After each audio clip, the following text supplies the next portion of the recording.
Hello, we are back. Uh, little sooner than usual. So let's go. Okay.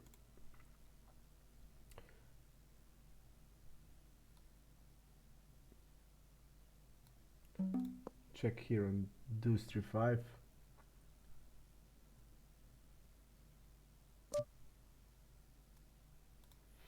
I'll go 1/3.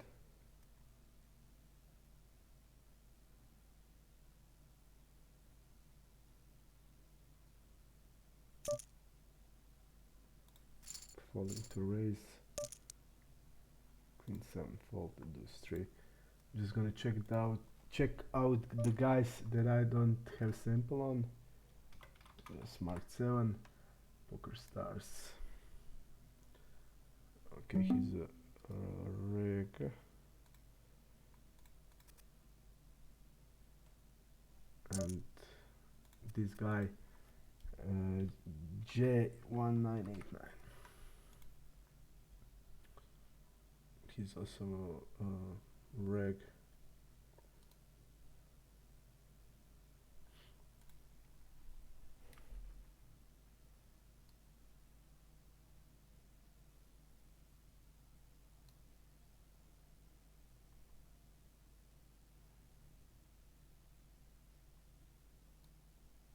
Like this. Like this.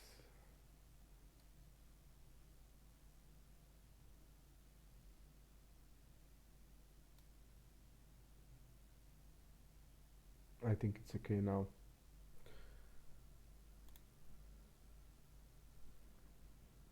We're gonna also talk about hands that we are not playing, like last time. Let's see what happened here. He called a three bet. He didn't. Okay, he didn't check raise. He just called, and then he checked behind river here. And the guy didn't bet check bet.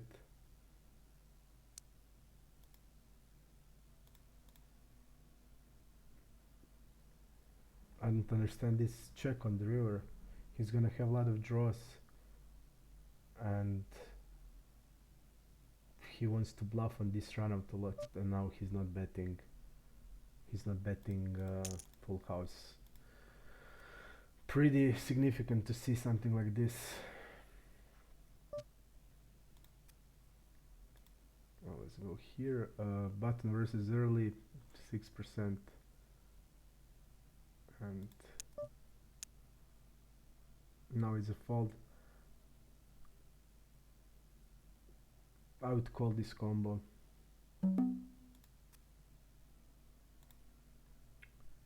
We still don't. It's 2.5k hands, but it doesn't mean a lot in this spot.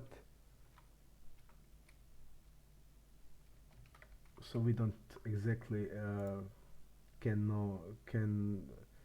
know exactly what is his range in this spot. It's it looks like a tens, jacks, queens, something like that. Tens and jacks quite often, I think, and tens and jacks shouldn't be folding here.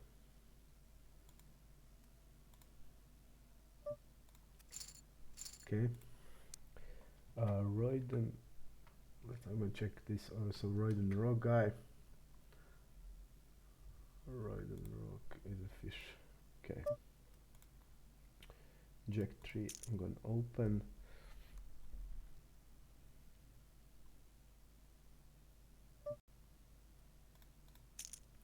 Also check this.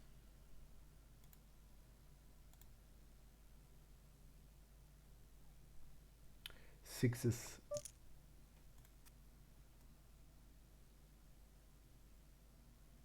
Sixes can be three bet and call. Cutoff versus button. In this combo with the three bet.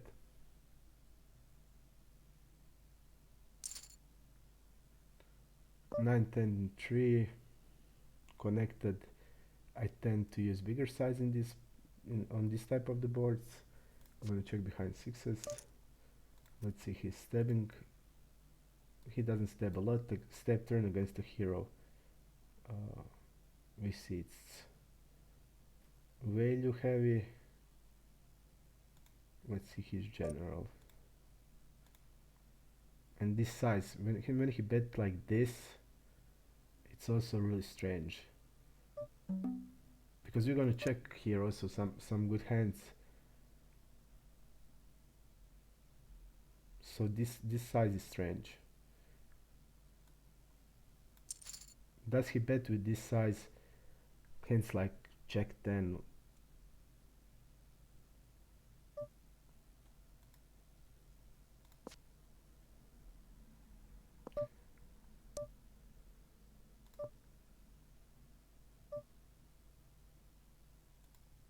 Step turn bet river is always. We are not blocking his bluffing range.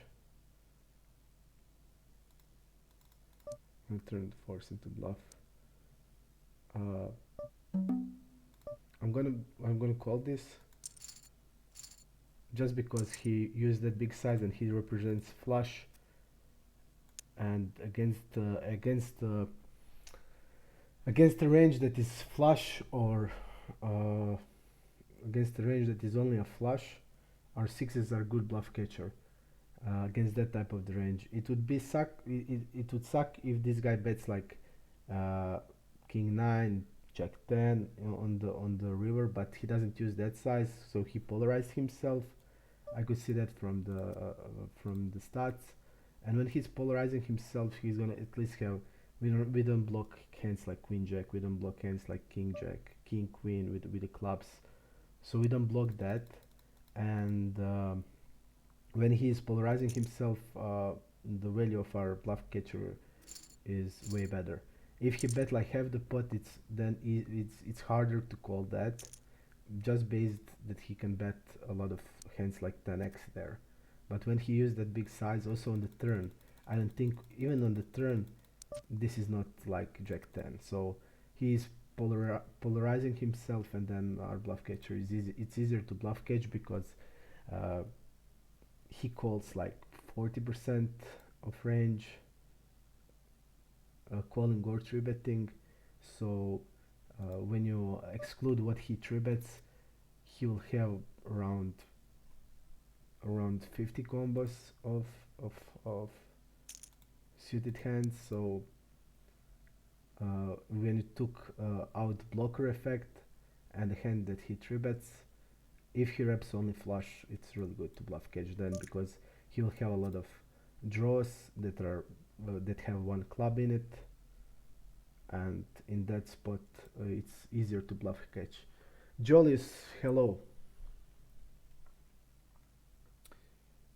It's easier to bluff catch when they are just repping the strong part of their range, and our sixes are unblocking their bluffs, so we can also check. I could also check the river pop-up, but for this spot I think it's just important this step. We see this is this hand that he had. He did step draws. I like Queen Jack in this spot, so it's important to see how he plays river, and he always bet river. So he bet 8 out of 8 times when he stepped, and he did fold to raise. So when it's like this, he has to bluff sometimes, because if he bet and didn't fold to raise, he probably bluffed. If he used the size that polarized himself, I don't think he's gonna fold. If he ship, he's gonna fold a flush. So it's easier to bluff catch in this way, and like I said, we don't block his bluffing range.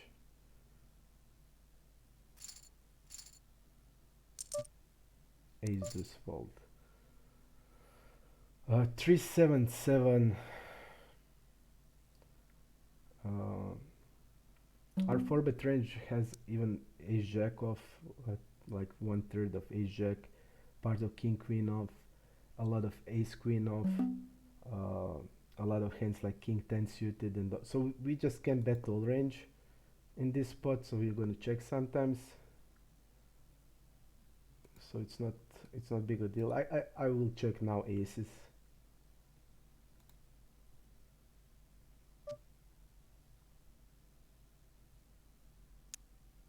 He's checking behind.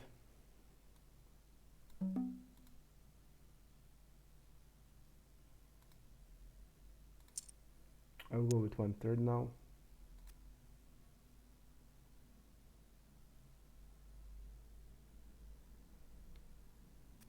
He should check behind some 9s and 10s. He'll have 8s also in the range.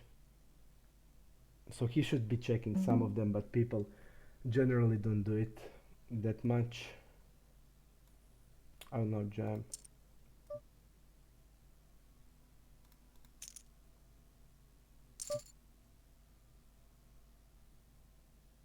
King 8 I will be checking.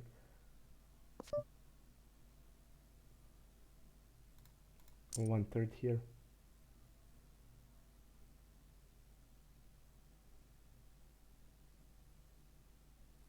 When the people generally in the pool are checking behind here, they will generally be weak because in this pool I didn't see a lot of. I know that they should be checking hands like 9s and 10s like half of the time, but they are not doing that, and when they check behind, their usually range is weaker.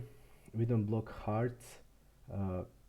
We can even check aces on the river, but still I think I would bluff a lot in this spot even without equity. If I have hands like king jack of spade, I would just jam it on the river because I don't have any value with king jack, and I don't bluff and I don't block a bluffing range. I don't block hearts in this spot, so I don't block his potential bluffs on the river that will bluff me. So I would jam like king jack of spade, and I wouldn't bet king jack of spade on 377. So I have bluffs, and I would bluff a lot when it's check behind because I don't think people are checking the right amount of the hands they should be checking, and just based on that I would generally bet after it's going this after this flop is check check. I would be bluffing a lot, so I don't want to check aces in this spot. Ivan, hello man, thank you. We need a good session today so we can get to 10 BBs. We need a good session, we need to play good.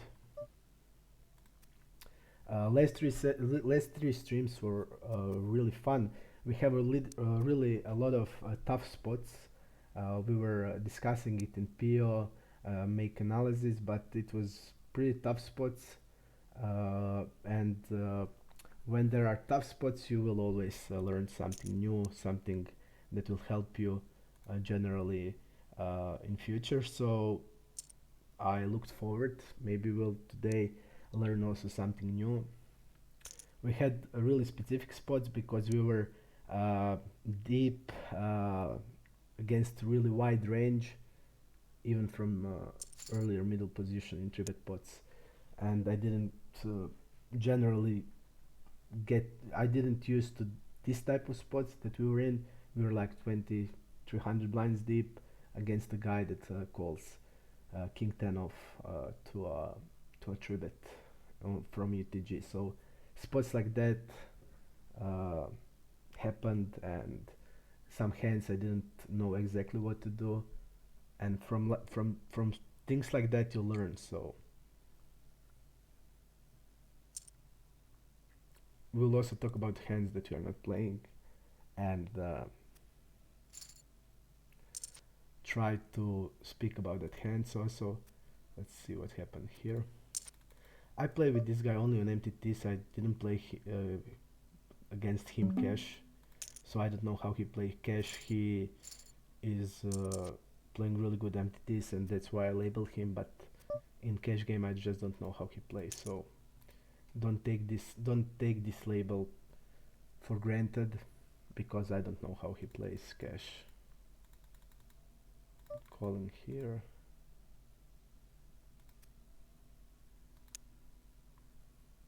You see, as soon as I see something like this, I don't like it. On the ace, he's raising 4x. I don't think he's ever bluffing this line in this spot, so I don't like this play at all.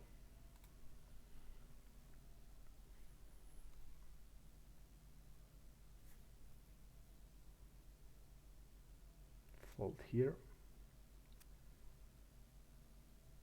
I would like to get table with better sample than this one, but it's still okay.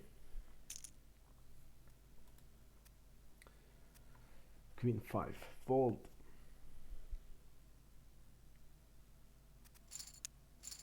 Three bet.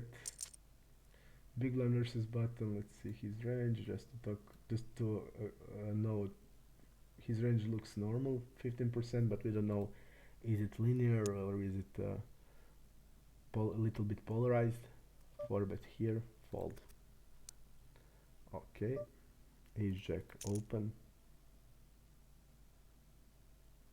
I hope you did get also notifications today, and I hope the sound is good today. I don't have sample on just smart guy, we didn't play, so I don't know his range. I'm gonna check it out. Ace jack I defend sometimes, I 4-bet sometimes. It all depends of his 3-bet range. Let's see, it's cutoff versus early middle. Okay, it's fold. King 9 is open. I'm just gonna click this. Okay.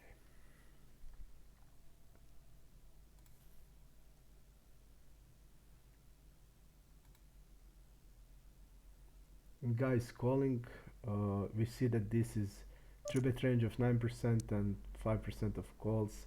Mix it together, it's 14% of range. Against UTG squeeze, I'm gonna fold queen, king 9 versus early position. 6% of the squeeze is queen. It's probably, it is something around 6% when UTG open button calls. You can see how, okay, this guy folded, we don't need to see it. So his fighting range 5%.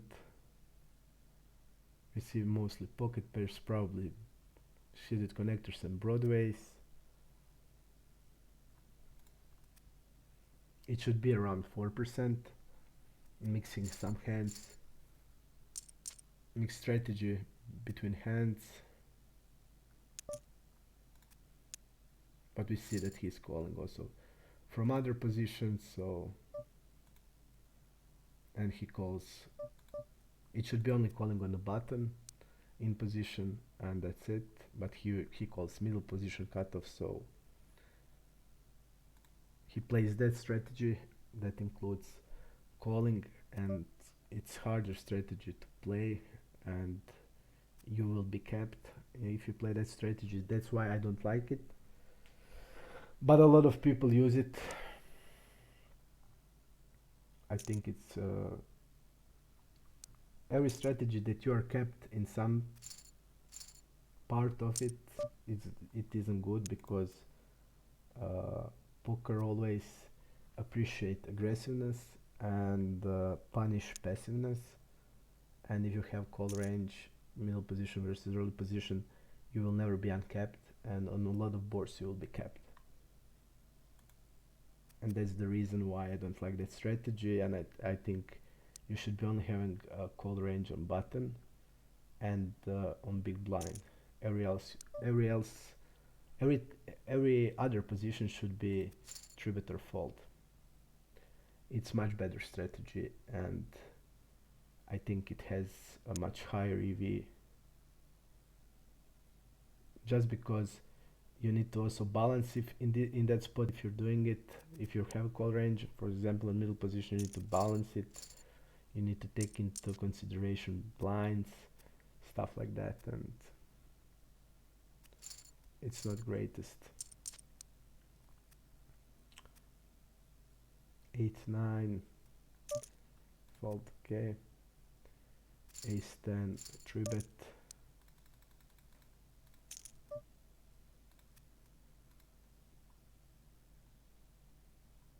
We don't know the range, so we'll just make assumptions and that's it. We're gonna need to find the table also.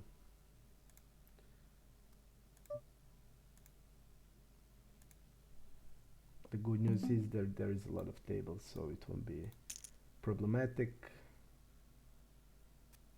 And also we don't have sample on only on him, so it's better to find table where we have the sample on.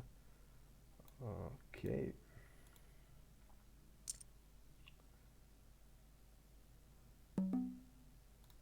I'll go with the bigger size here.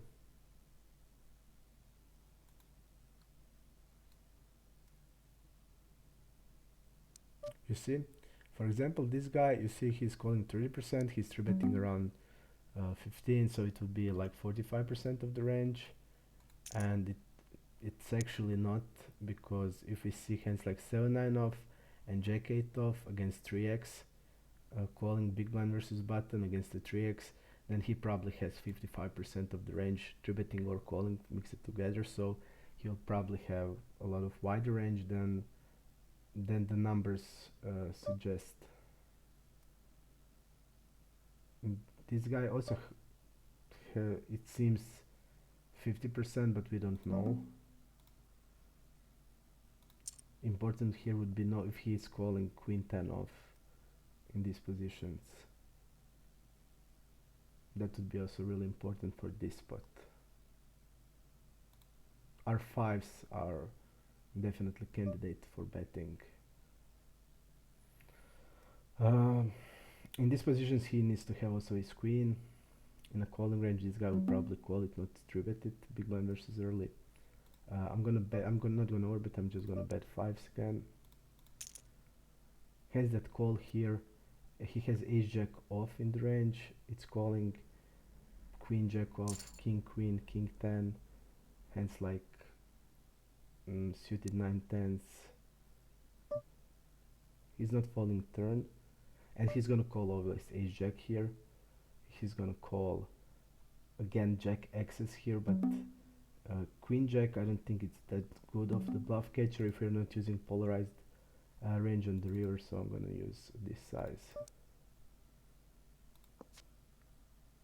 Here we can bet, I would say king queen for value plus, ace king, king queen for value plus.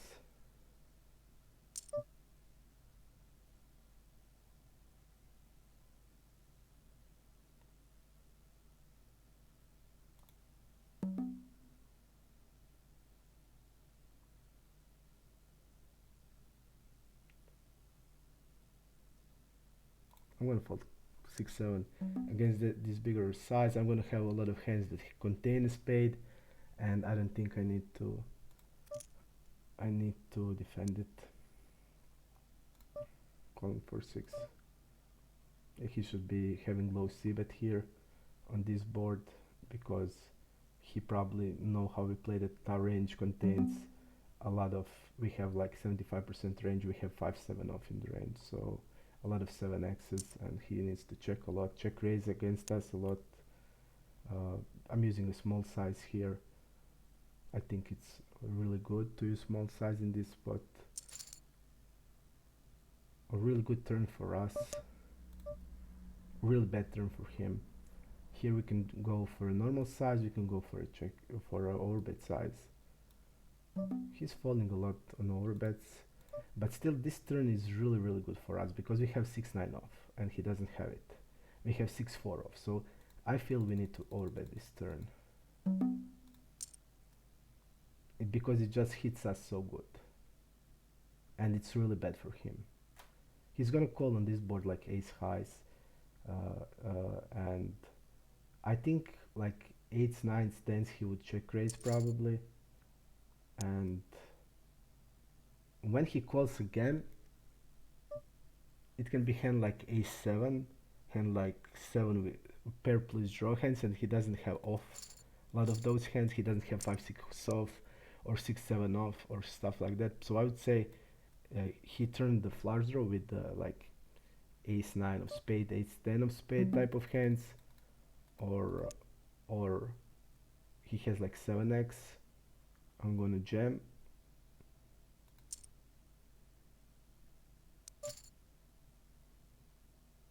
Check here.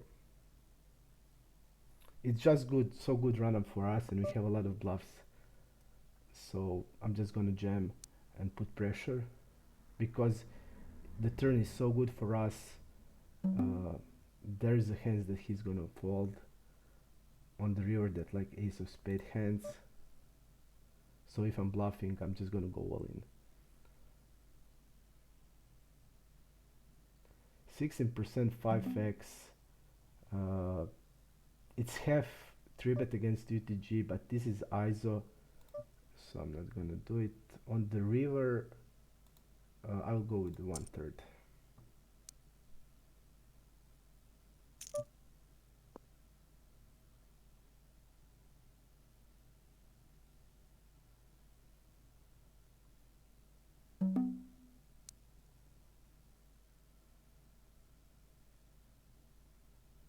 I don't have time bank. I think we need to call this hand sometimes because we look really poor after 2 checks.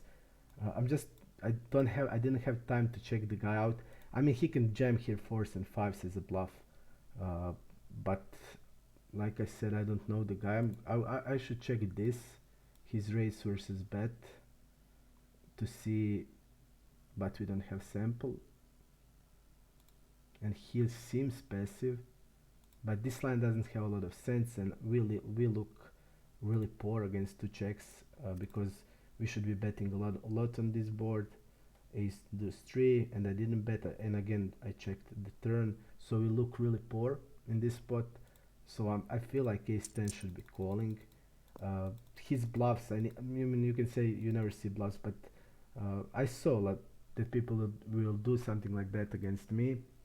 So it's not like he's not gonna bluff ever, and we look really. This hand now is really high in our range, exactly because we double checked board that is frequently betted. So we look here like, I don't know, hands like kings, or, and he can think, okay, kings will never call a shove here, and he will not have strong hands. So ace 10, if I have a little more time, I would just check him, because from what I remember, we play 1000 hands against each other, but it feels nitty, it feels weak player. So I don't know if he's ever gonna like shove 4s and 5s in this spot. I just don't know. I'll check him out, but it feels weak. It just feels weak of the player. But his aggression frequency is okay, 38% on the river. So check raise on the river is also 14%. Now, what if I saw that, I would just call that hand ace 10, because we look really weak, and he can definitely like jam there with the 4s or 5s, or bluff, I don't know what, because we just think about our range that is double checking, and we can like on the river I can just like bet 1/3 with jacks. So ace 10 is pretty high in the range. I don't know why I didn't have any time. That's frustrating, but if I had the time, it feels to me that it's a call. You can say from your perspective now it's not a call, who will do it, but you need to take in consideration how people see me. And if you were with me on these streams I had, we play we we are pretty much aggressive, attacking all the time, and when we are like defensive, people will just be sick of the way we play, and they will just do something crazy. And in this spot, we look really weak, and when I look really weak and I have a hand that is pretty high in my range, I'm usually not folding. And the guy basically reps only 8s, nothing else. I don't think he's checking double, like this doesn't hit his 2 pairs very well. Only 2 pairs that hits is only 2 pairs that hits is is ace 8, and I think ace 8 is stabbing on turn. It's only also uh, two combos of ace 8 suited. So he reps ace 8 suited. It's never checking twice. I think it would be stabbing the turn in this spot, and he reps on 8 are only hand that is checking the flop and checking the turn. Only hand basically. So he reps only 8 8, and 8 8 is three combos, and we need to find like two bluff combos in this spot, and he can just generally sometimes bluff with, I don't know, like hands like 4 4, saying like, okay, you don't have anything, you double checked here, you're betting small on the river, you won't have value hand, and in this spot ace is pretty high, so it's, I think we should call it. If I had little more time, it immediately felt to me I need to call it, and I'm really sad I didn't have the time. I didn't have the time to check the guy out. So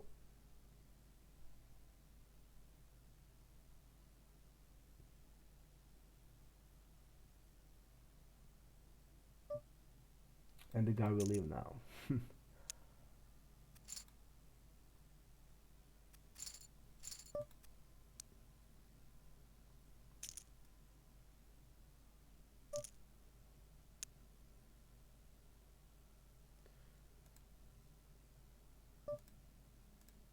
I'll just go into to two tables on the waitlist more. Do 7 fold just on the waitlist.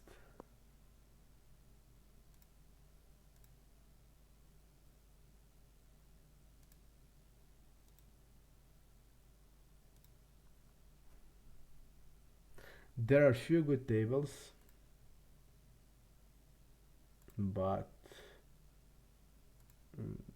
that I know that I have sample on. It would be good if we get into them. So like I said, people will try stuff against me.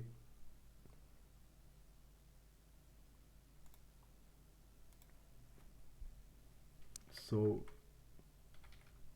having called there, I think it's good. And I don't think that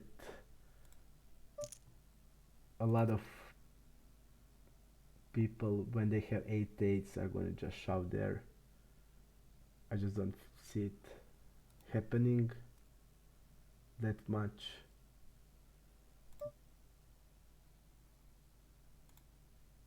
Because we look really weak. We look really weak in that spot. And I don't think when we look that weak, the guy will just shove 8s.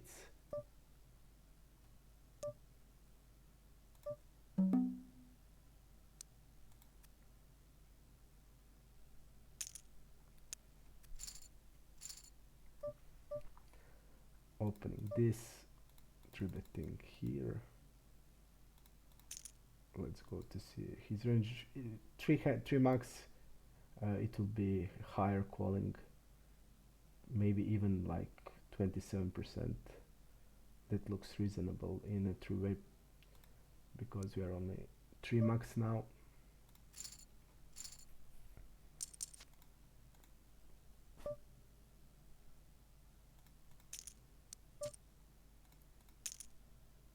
Until we get the table, I'm in 2 tables on waiting leagues. I will just play like this.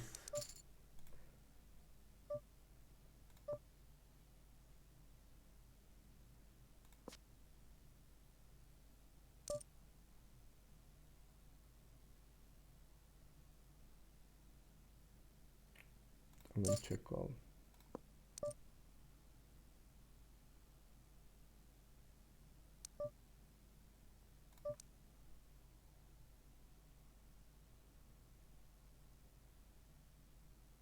And again, he's using bigger size here. I'm gonna go with the raise.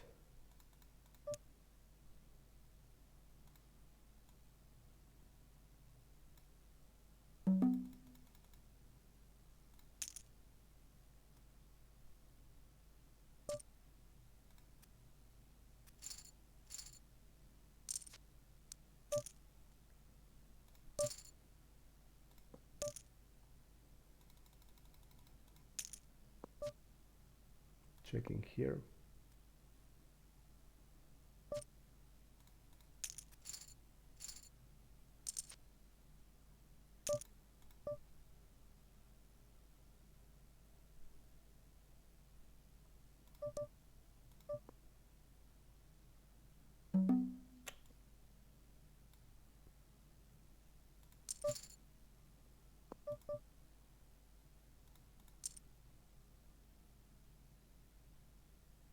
A lot of 7x hands should be betting this flop. So only hand that can like have 7x is like hand is like 6-7 that check behinds here. And that's also not likely.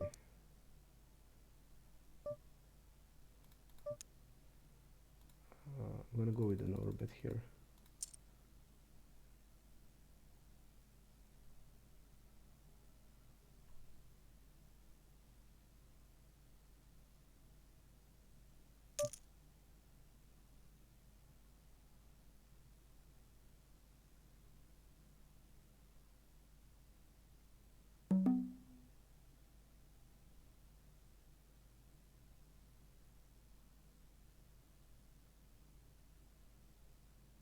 Pretty strange size if he has like ace of diamond.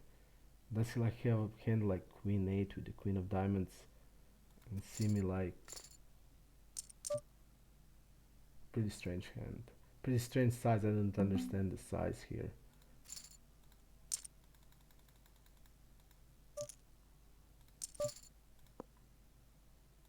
And I just don't it's not like queen 8, but I feel like queen 8 would call on this size.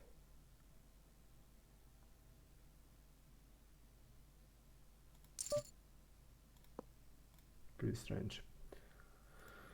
And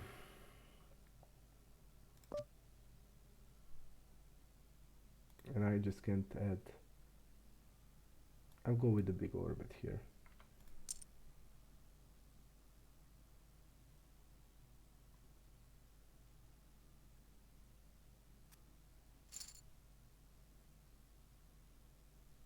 Okay, and here we also get the tables.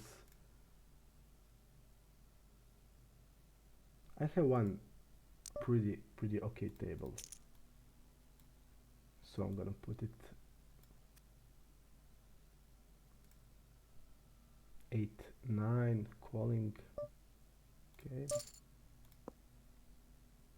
because I know like it's all regs, but we have sample on them, so it's really good.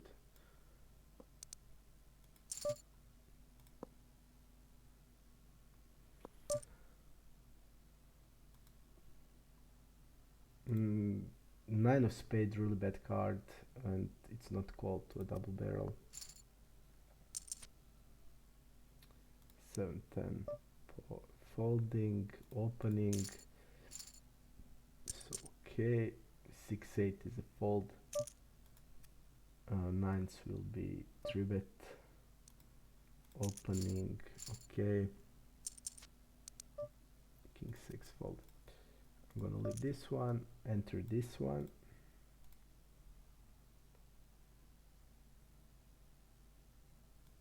I'm gonna 3-bet this. 9 jack, calling. He doesn't fall a lot to check raise, and when he calling check raise, he doesn't fold a lot on the turn. But this hand is really good to put in a check raise range. So I will do it.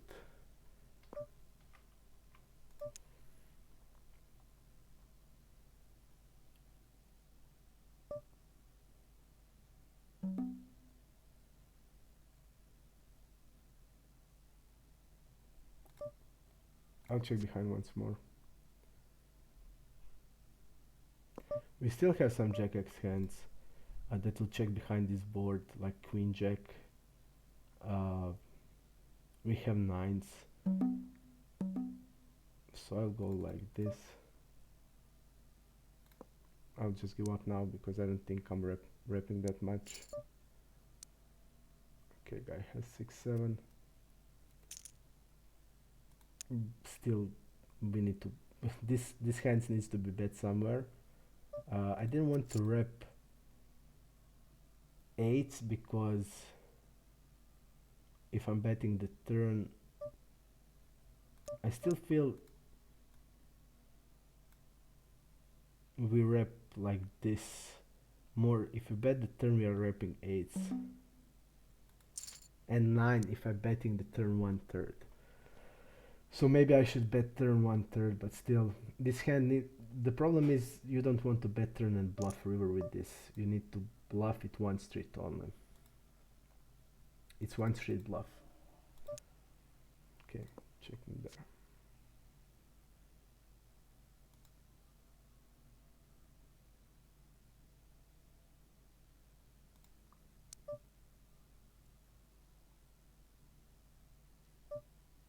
I'm gonna raise it.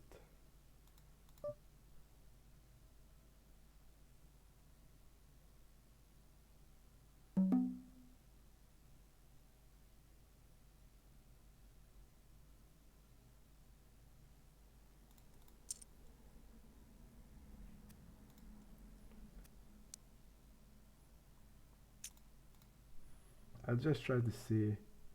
I don't like when we have short stacker.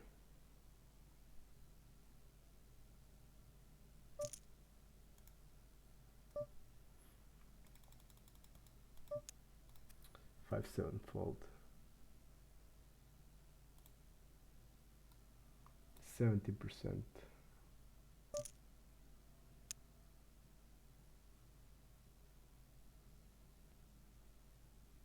Queens. It seems like, let's go here.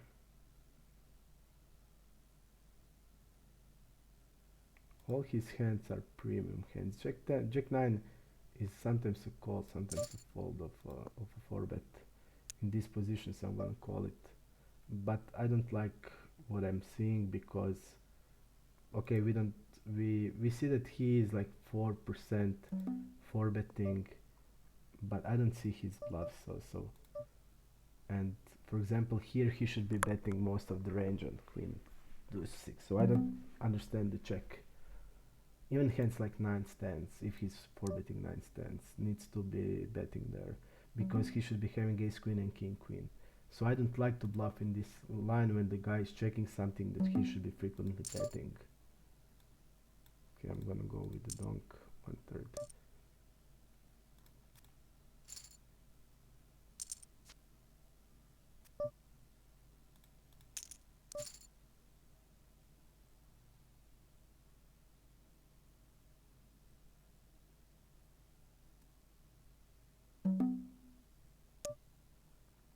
I'll go with the no bet now.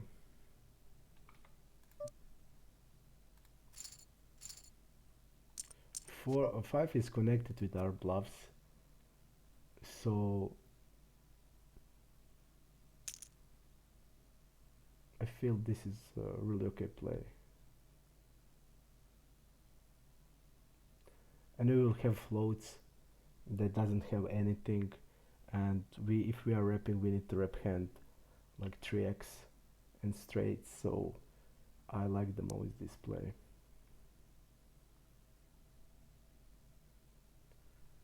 Still searching for that one table that we have sample on.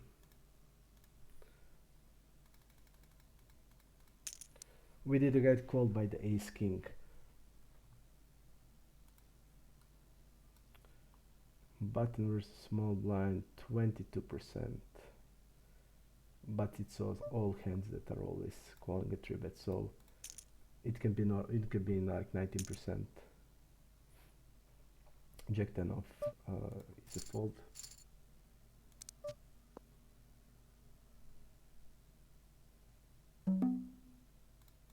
Opening here.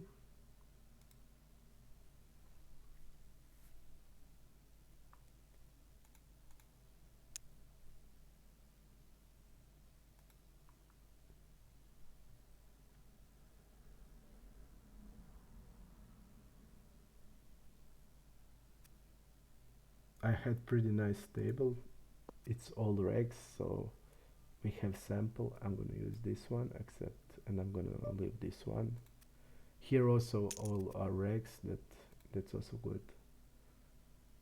Because we have the sample done, you see we have 3k hands, around 3k hands on these three guys, and we don't have a lot of on him, but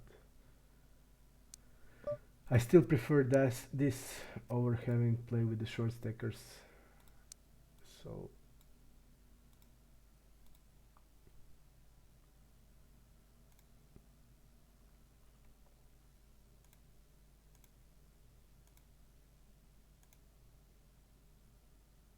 I have also one really good table where I know 5 players I know. Jack 8 is a call. Let's see how much he opens against us. 50% of hands. Let's see the hands. So normal. Jack 8. Okay. So then when you see Jack 8 off, it's not 38%. It's more than 50% of hands. If he's opening that, he's now checking the board that he should be betting frequently with small size, because he has a really big range advantage in this spot. He's again double checking. Let's see what his double check means. Low pair, okay, and I'm gonna go with this size. Still, hands like tens can be easily here in this line. Hands like Jack 10 even, and he folds here against 10%, 11%. Pretty. I think this will be pretty linear range that we're against. It's not the greatest call.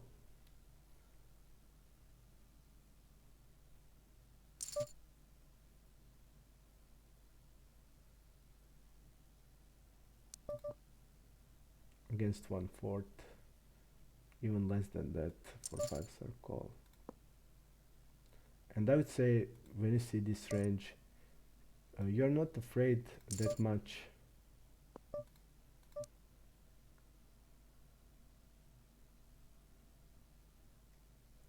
for that he has a flush. So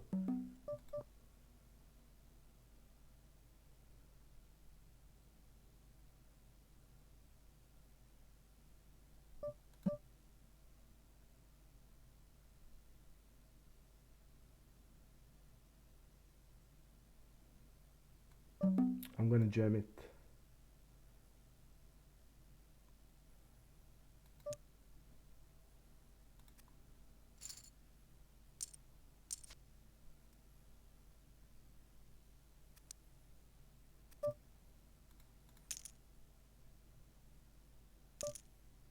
Fold. 5/8 is a fold. Don't like this guy. 40 blinds.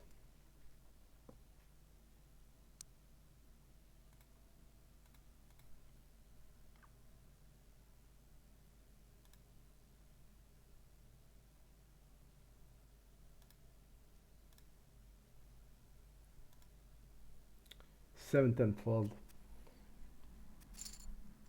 MC and Roy.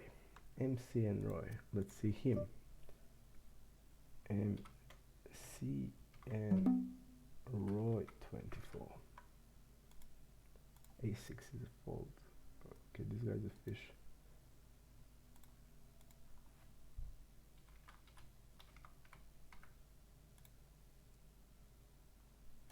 And this guy's also fish.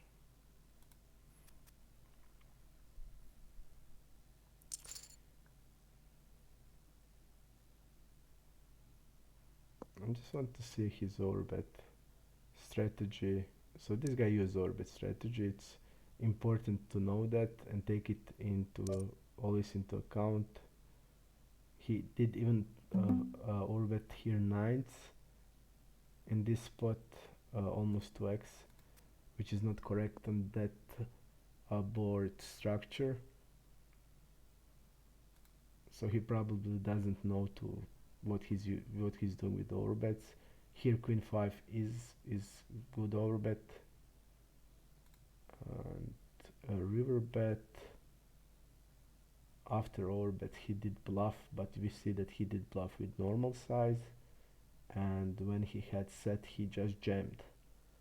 So it's telling us something, and generally I want to see his river bet, out of position river bet, river overbet, bluff heavy, in position also using bluff, but again in position bluffs are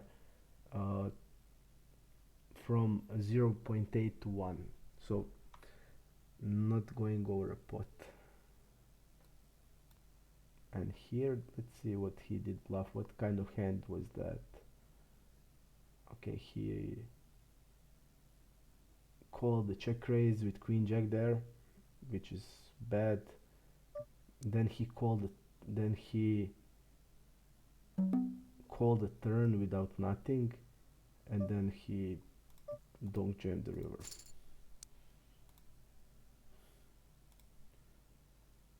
I'm just gonna check him on the team stat name. It feels so bad.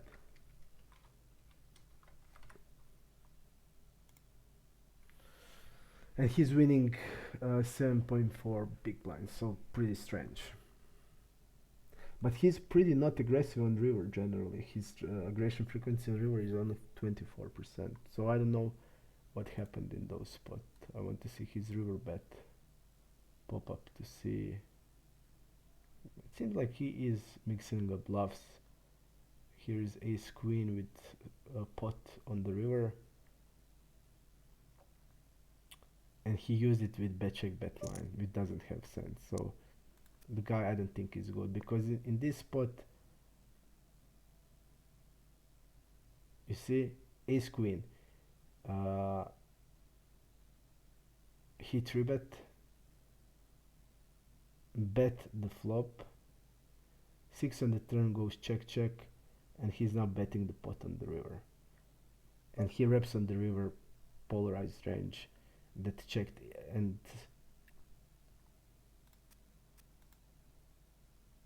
I think ace queen is a double barrel on that structure where you have that board advantage, range advantage. So I just don't feel that he's good. Just from based on the stats and the stuff I saw that he's doing, it feels bad. He is winning 7.4 big blinds, so, but from what I saw, it feels, in that call with ace king,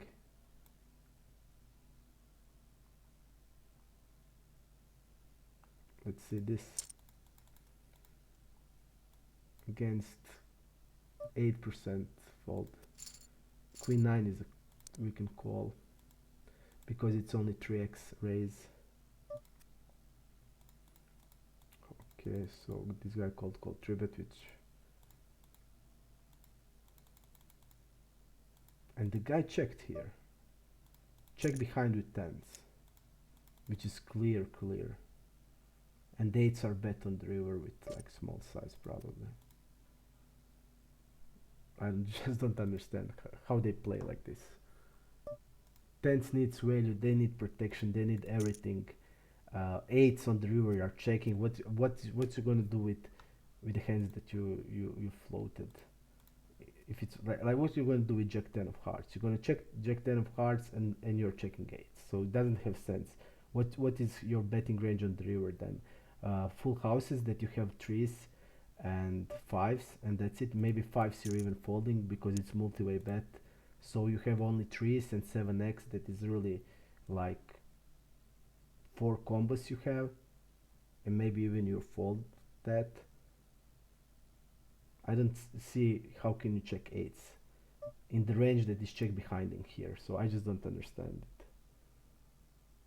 Let's see here, small blind versus around 8% of hands. Threes are basically around it. I will fold this time. King 6, I'm gonna fold this. Yurak, can you explain thought process with the 4-5 check shove in the 3-bet pot? Don't think you're blocking full houses matter at all. It matters.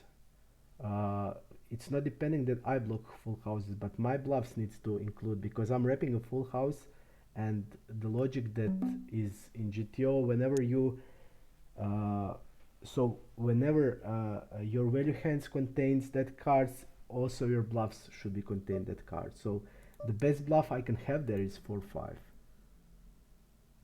You know, it's the best bluff I can have.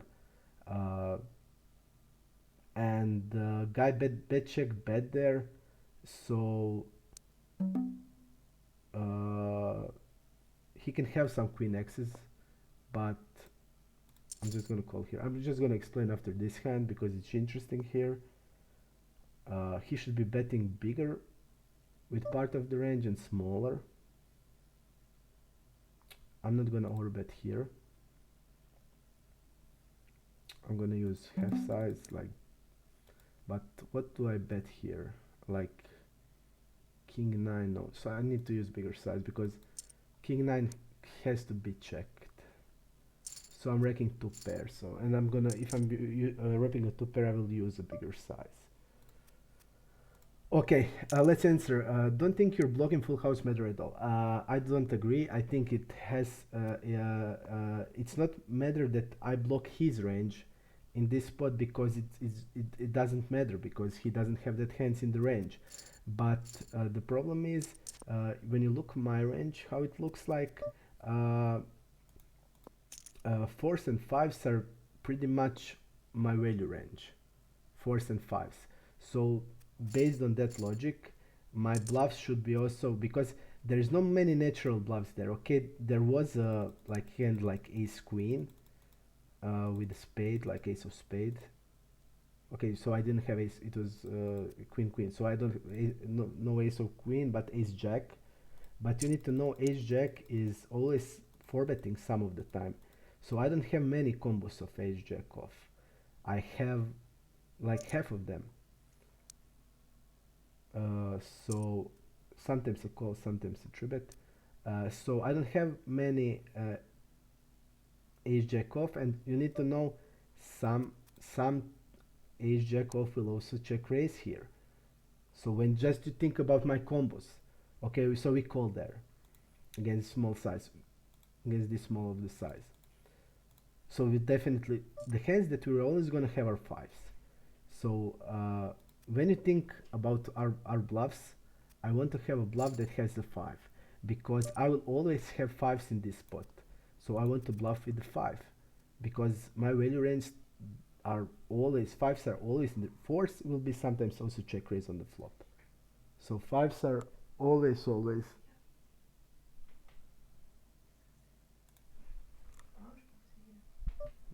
Ne mogu. My wife just came in. She needs to ask me something. Šta želiš reći? Ja. Okay. she asked me that the dog stays with me. Okay, let's get back to where we are. She didn't know that I started the stream. Okay, let's get back to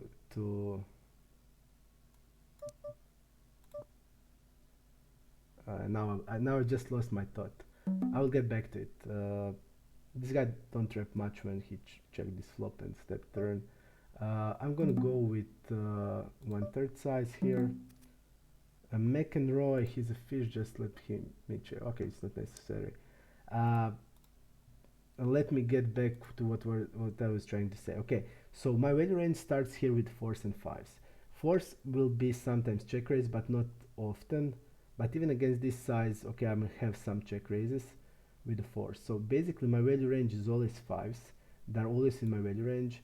And I can check definitely here because I can expect hands like 9s, 10s, hands like jacks that will bet again. Hands like kings, that also hands like aces can bet again.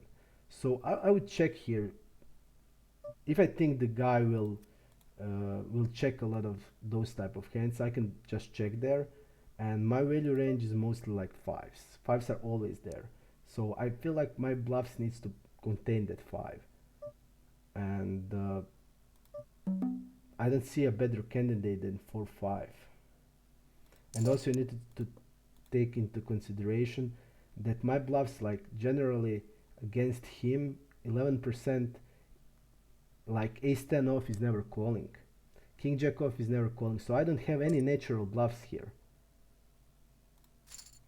I don't have natural bluffs, so only bluffs that have sense are hands that have that 5, and hands that have that 5 will always be a 4-5, and it's just obvious that this is the best bluff to be in this spot.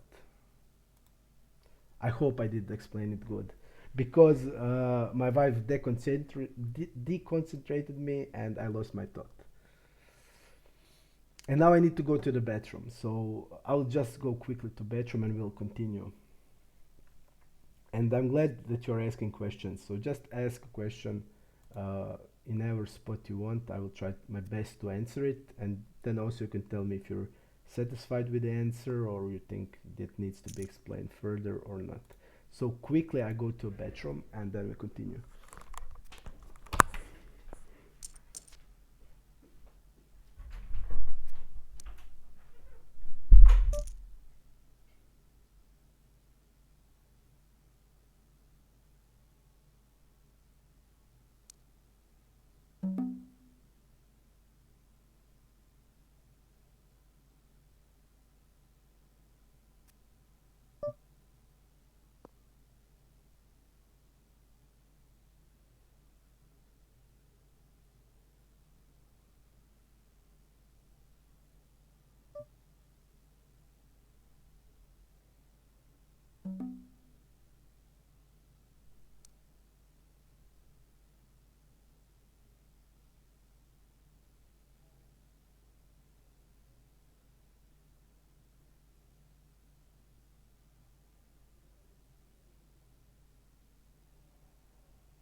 Okay, we are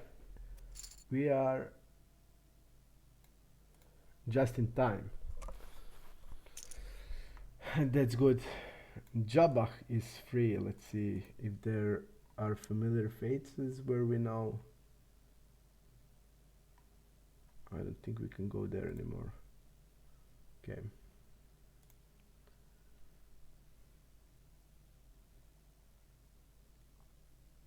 And Ivan said he's weak on the river. I want to say one thing that I think it's important. Two things. First, I played against a tight range pre-flop. When it's tight range, it's gonna hit. He's not gonna have many flush combos. That's important. So against this type of guy, and he is also on the nitty side, I feel he's gonna also overfold to a shove. And also the important thing is that we don't have many natural bluffs. When you take that all into the consideration, I think it's the best play in that spot.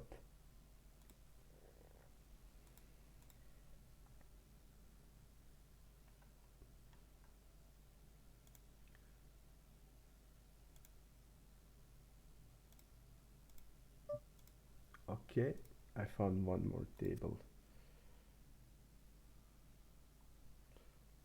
Here we have only sample on him, but also I don't know him really good.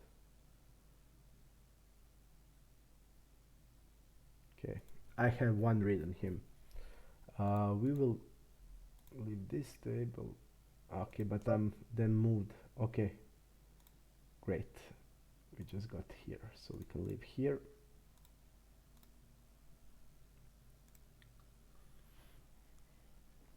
Let's go. I want to get to 10 BBs on 200k hands. It's what I was trying to achieve. We are close. We are 9.6. I want to do it, and then I will also climb on stars to 500 or so, and I have plans for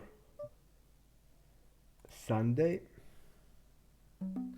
because Bounty Builder series is starting, and I really like Bounty Builders tournaments.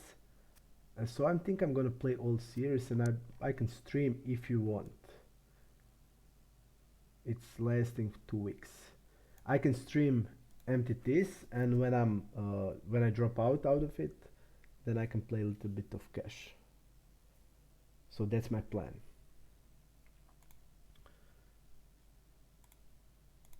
Maybe it's time to win something on stream. That would be good. Because I felt I ran so bad in this last year. In many big tournaments I played, I had so sick bad beats in the most important spots. Maybe now it's time to win something good. There's a lot of good tournaments. Let's see Sunday.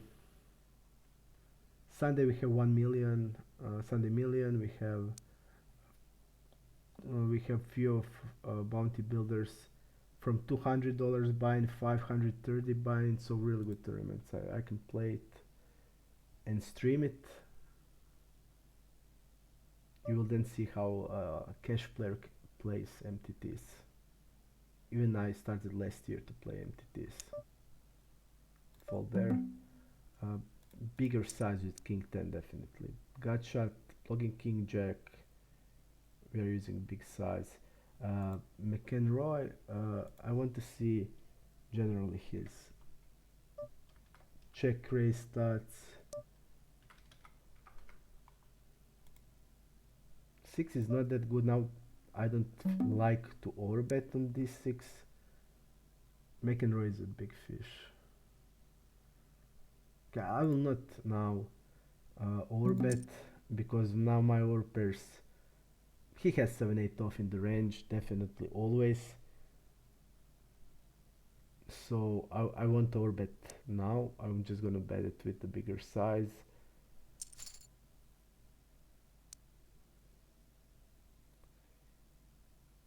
I don't also like that ace very much, but he still folds to 56 on the river, and our bluffs will have like ace queen, ace king with spades, so I'm gonna bet once more. He's gonna also definitely have hands like ace of spades, but still we have part of ace queen and ace king. I feel ace king is better, definitely a lot better than ace queen, but so I would barrel ace king, not all combos of ace queen. So if I'm on the river with the ace, I would just bet normal size with ace king, so I definitely have to bet normal size. Choke and best, pretty bad rear run out to be bluff catching here. Folding there, also here.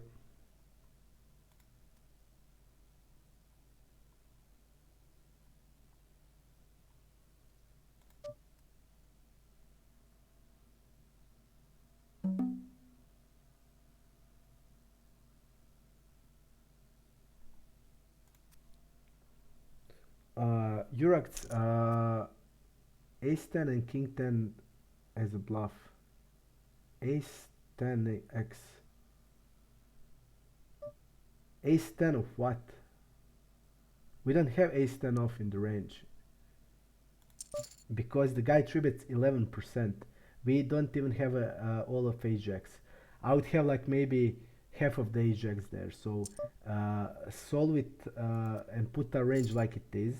Our calling range of the 3-bet would be there won't be any ace 10 off because the guy is only 3-betting 11%. So put the range of against 11% like, and he did 3-bet over 3x, so put the range like fours plus, half of ace jack, half of ace queen, uh, suited broadways, but put a weight on king jack and king 10 suited, queen jack also, because it's part of the 4-bet.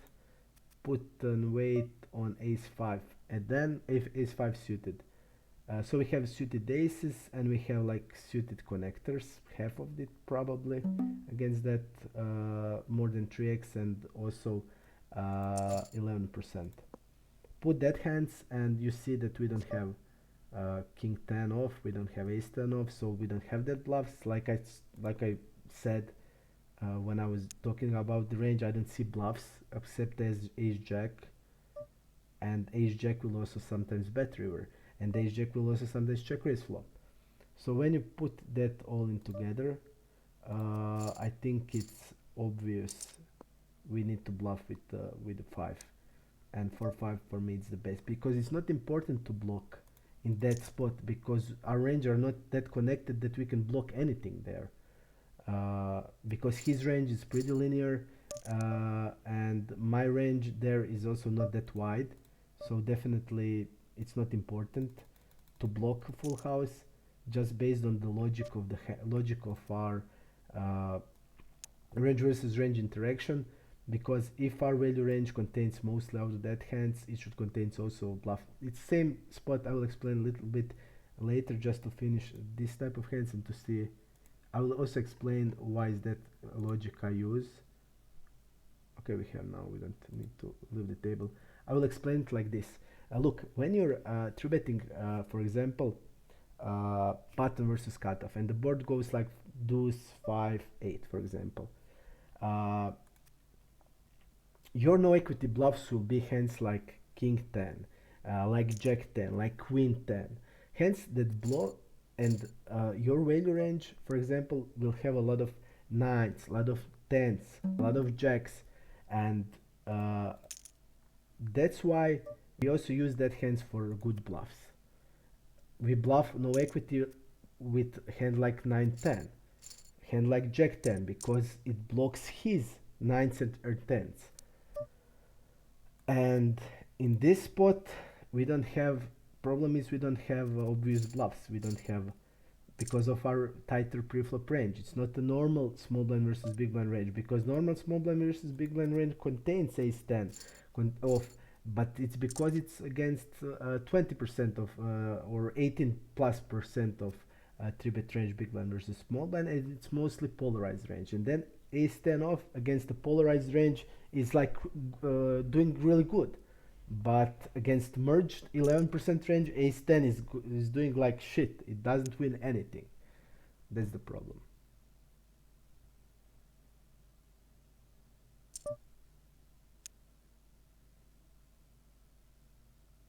Fives, we're calling.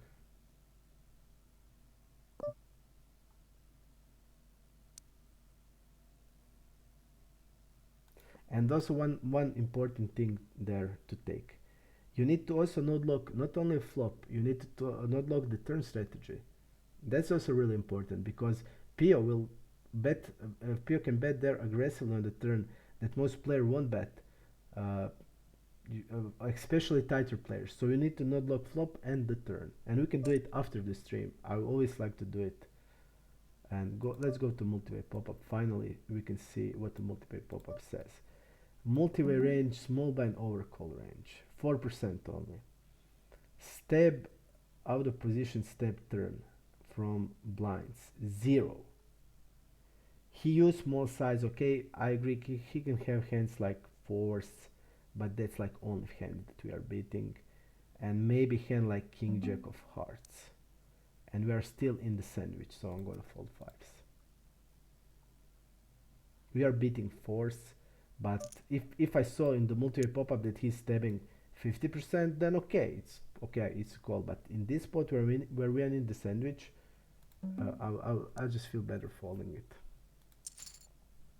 And you see his small blind overcall range is pretty tight. folding here. 3-5 opening.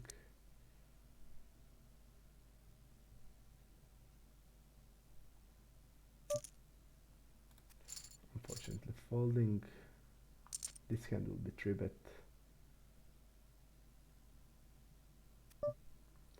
Ace 10 off open. King Jack suited open. 45% of hands. Pretty tight call range on the big blind. Let's see the hands.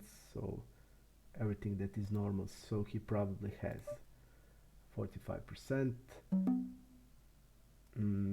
Okay, I'm gonna use bigger size in this spot. Let's see how he plays big blind versus small, but let's see his raising range. A raise range, he raised a7 here, which is okay with the backdoor draw. He raises, it seems a lot on this sample. He's 3-betting tens. He has king 10 off. He has king 6 suited, but that is like only 2 combos. So I would say that he basically reps king 10 and 6s. He has king 10 off. That's now 4 combos.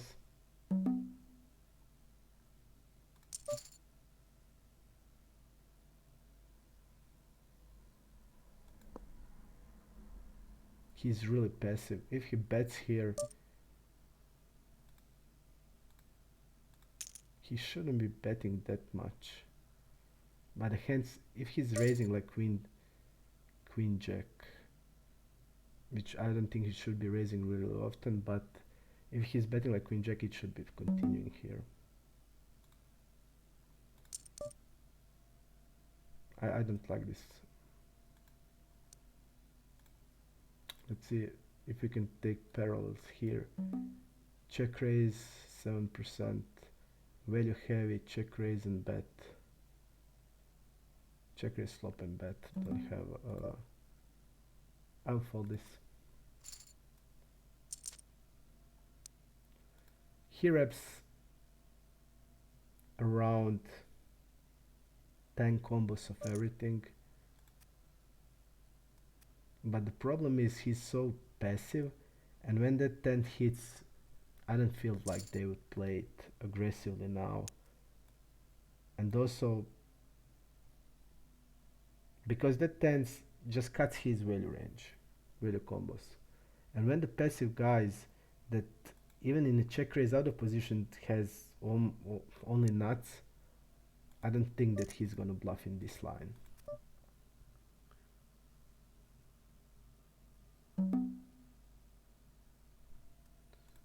I don't agree. Check button versus cut of 3-bet pots on monotone boards, and then you will see he doesn't play it passively. It depends on the range and situation.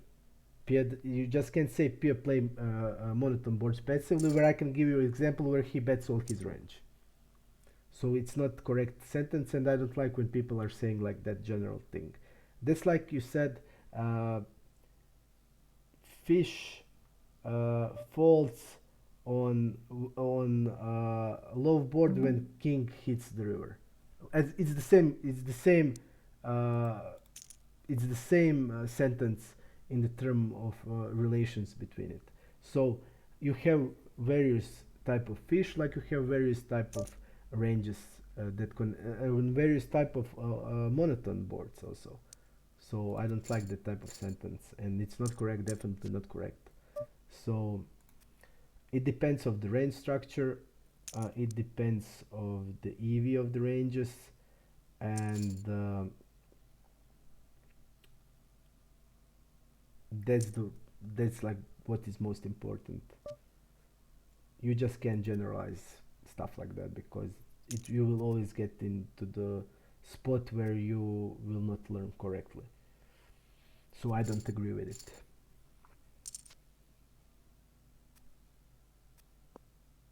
And also, if you're interested, at the end of session, at the end of the stream, we can go to PIO like we did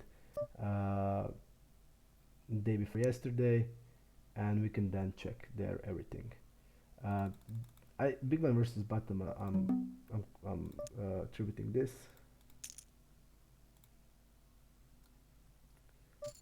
Button versus blind.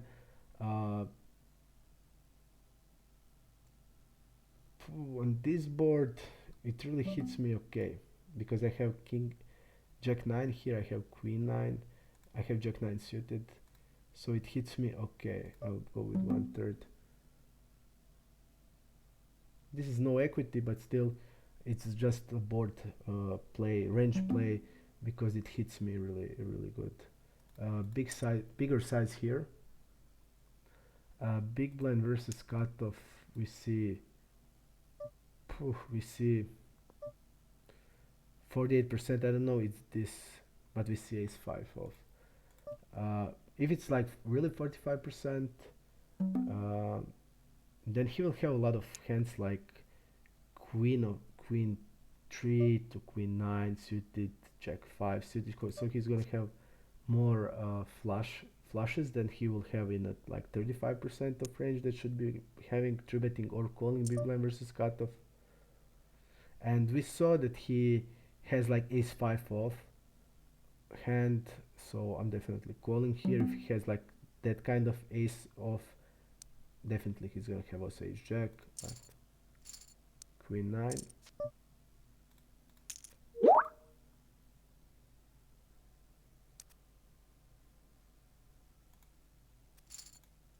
Okay, let's see here. King 5, folding. You see here, if you see in his defend of the big blind versus cutoff, we see hands like ace 5 off and against the 3x. So I guess the guy will have hands like ace 6 off also. And if he's having ace 5 off, he's gonna also have hands like ace, definitely gonna have ace jack off that can call check raise. Here we can see his check raise frequencies not that high, so he can like turn a6 into bluff with this size, because when he's betting river, he's not betting hand, he's not betting one pair hand. So with that size, he's stabbing river with at least two pair, and king 10, two pairs are highly unlikely. If king 10, it's probably check raising. So he doesn't trap two pair, he mostly reps straight that we are blocking, and he reps flushes. But if we see like ace 6 off, it has ace 6 with the ace of spade, and when we are check behinding here on the turn, we are at least kept on some way. We'll have some flushes, but not really often, and against the range that has bluffs and that can potentially be turning stuff into bluff, because we see that he is stabbing frequently when this line is when the turn is checked. So definitely he can have bluffs, and we are blocking a straight, and we're definitely calling king queen.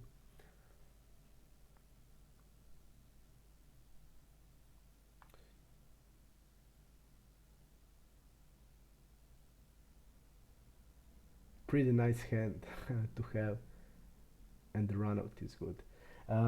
Also, I said my strategy from big blind is pretty interesting, because I have a really polarized strategy: big blind versus button and big blind versus cutoff.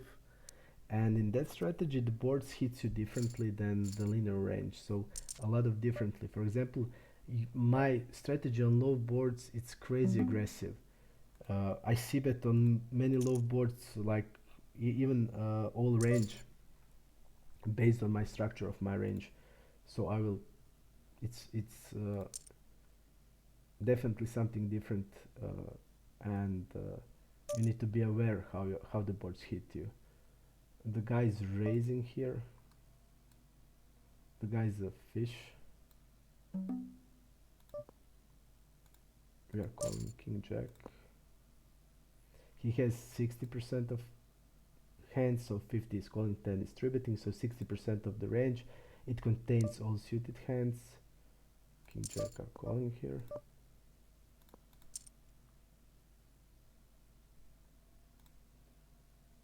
We can step now with the small size. We have hands like fours, we have hands like sixes. He did double check. I feel the best way here is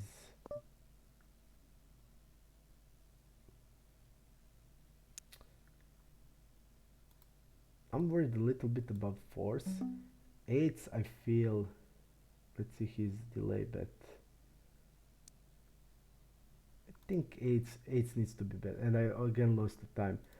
He should be delaying eight, so I only worried about the fours here, and this is a bet, and I think the size should be also like 1/3 is okay. I just forget when I like discuss hands that much, I just lose time.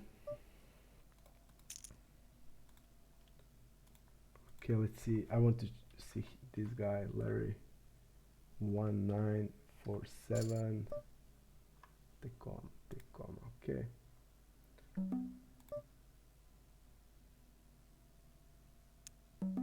We see a pocket pairs mainly, so we're just gonna go with 1/3 on this board. That is like poker pair heavy. It's really good to just be betting like really with small size frequently. King Queen against button versus UTG is always a fold. We would definitely need to know like that he's three betting like 14, 16, even like 16% to be mixing a king queen. 14 we can still mix it a 4-bet bluff, but I don't think even the stats suggest it. It's not. It's only 200 hands, so we can definitely. We just can't know, and it's definitely not likely that he's three betting that high. Against 1/4 is 8 is a call. This guy doesn't double barrel much. I don't think he would even double barrel hand like ace jack with these stats. Jacks I will be checking. Ace 8 I'm gonna fold. On the turn against this type of double barrel range, we are against. It suggests 23, but again we see 9-10 off, so definitely not like that. Delaying, we have a lot of tens here, hands like eights that won't bet this board. Even we can bet here jacks and tens without problems with 1/3. But he's falling to delay 60%, so you can definitely turn it into delay range, a lot of bluffs, because he's folding it higher than should be, and he also folds when this is fold versus delay, and this is called delay fold river. When this is 60-60, it's a lot, and you can just put your bluffs into delay range a lot, and if you want to put a lot of bluffs there, you need to put some medium strength hands at least, and jack in that spot is okay, because against the delay like middle pair there is pretty good, pretty strong hand. 7-5 fold, king 10 off, we're gonna fold. And like I said, I will do entity session. I look forward to it. Maybe I will stream. I will play all every day. I will play this series. I play every series in stars and in entities. I'm gonna go with bigger size because this is both fishes. Generally, I have small size in a multi-way pots, but this time I will just use bigger size.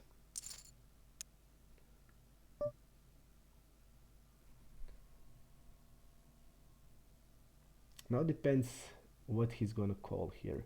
I don't think. Okay, he has ace 9, ace 5, ace 10 can check raise. I will go with like this, just based because I have really a lot of bluffs. I have 7-8, I have queen jack, I have queen 8 suited. So generally I want double barrel here, even with the ace here, because still on a big size I don't think he's calling hand like ace jack off. or hand like ace 8 of hearts. So I'm just gonna double barrel on ace and I'm gonna check the river. And that's the ideal situation to get to showdown, get two streets and protect your barrel range a bit, because if you're betting like king 10, it's not greatest idea to be calling jack 10. Also because with jack 10 he blocks potential bluffs. Also that jack of clubs is definitely not good card to calling double barrels. Again, I'm gonna use 1/3 multi-way in this spot.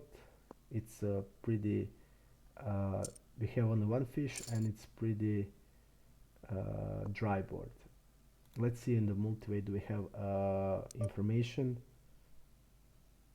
and what the guy reps now. I feel it's only like jack 9, and we don't have a sample to see if he even has jack 9 is in 40% range, jack 9, king 9 and queen 9, and he basically reps dead because 9s are squeezing. But we are just not gonna call in this spot. But I feel like he's only repping that. Set playing like this doesn't have sense. And I don't think his floating hand like queen 10 on a multi-way jack deuce 5 when the fish is also calling. So I don't think that he's gonna have a lot of bluffs. Okay, he can have hand like ace 3, ace 4 of diamond, but that hand doesn't want to go like this. I think it's preferring fold equity, so I wouldn't put it there. I would just say it's like jack 9 most of the time when the fish is also in and he steps into uncapped range. So it looks like that. Deuce 3 5. We see that he's not c-betting out of position, so I will check it. We don't know his delay range. Queen is pretty good for him, I would say, because ace queen and king queen are not betting this board ever. So I think he should be delaying a lot.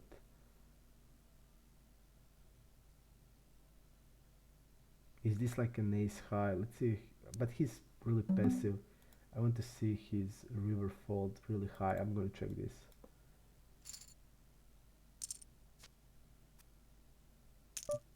On the flop, sixes are mix of the step and check. On the turn, I don't like, when I check that flop, I don't like to bet the turn, because this guy looks passive. He doesn't see bet out of position. He can definitely have hands like that beats on the turn when this queen hits. So it's not because of his passiveness. He can still show up here with hands like 8s or 9s. Even hand like queen x maybe, because he's really passive. So fold against this size. Going small here again. Let's go to the small blind versus big blind. Okay, he has c-bet range in when it's small blind versus big blind, just not out of position. Again, this is like crazy good turn for us.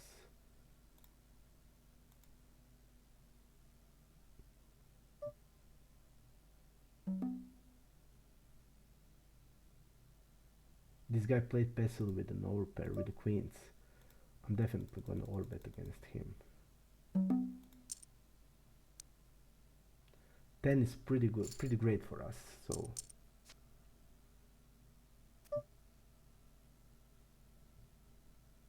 I agree, Murta, with this. I definitely agree. And we also if you were regularly here, you would see that we are using a lot of small bets. And I still feel like king 10 is really good small bet. I agree with that, Murta. Small bet on the river, blocking bet, really good. And I don't feel it's good to just basically, I don't feel it's really good of check shove on the river. And you need to also take into consideration that kings shouldn't be checking on the turn a lot, because king still needs protection in these positions and I wouldn't check them, and basically with that king 10 doesn't mean a lot that you're blocking kings. So I really feel the best way is to block bet the king 10 there. I also really feel it's the best way. Checking here with this board, we're going to check a lot, even with the hands like overpairs, like aces and kings that doesn't have doesn't need protection. I'm going to check this guy. I think he's pretty passive. We have king of hearts, ace of hearts. Toby, okay, you came. Let's see here. As he has turn aggression of 24. He doesn't stab at all. I'm just gonna fold it to a 3x.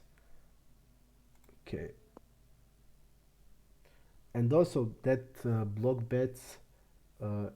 This is the perfect situation for a hand like king 10 to be block betting.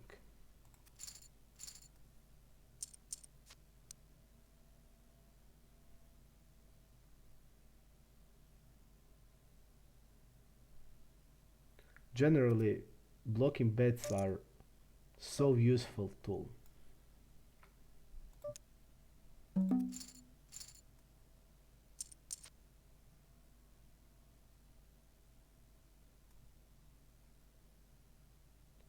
Let's see here.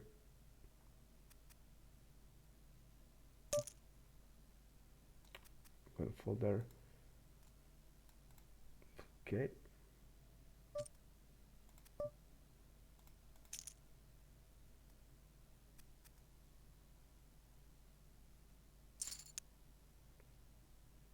RDM.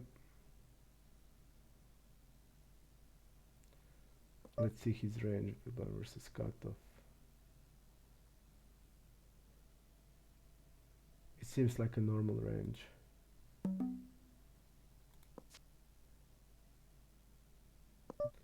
We still have hands like king jack here in this spot, hands like king 9. So I'm gonna use this size now. He doesn't fold a lot to delays, but still we have a lot of kings, because in this spot hands like king jack doesn't need to bet, hands like king 9 can bet, but still we got some kings. It also depends on the strategy we are using. Yago Motsa, I'm just going to check him out. This is the combo of ace queen I'm calling. Let's see his 3-bet range, 10%, that's great. Big blind versus small blind, 15%, that's really good. This is the combo that I'm only calling. Queen 3-8, ace queen, ace of hearts, okay.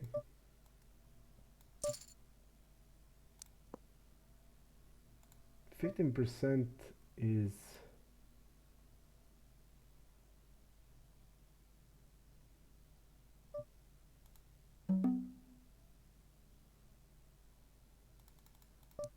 I'm bluffing with ace queen. He'll have still hands. I don't know if he's using polarized range or not. That's now question. I don't know. I'm not sure, but I'm just gonna bluff with ace queen.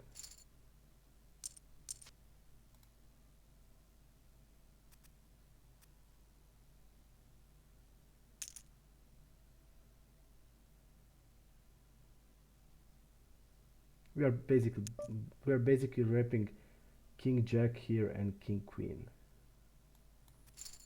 That's the hands that we are mostly wrapping. 6 deuce, and I'm not sure what the guy wraps here. I would definitely call here with the king queen, because what he's wrapping now, he's not checking tens. King 6 is in polarized range.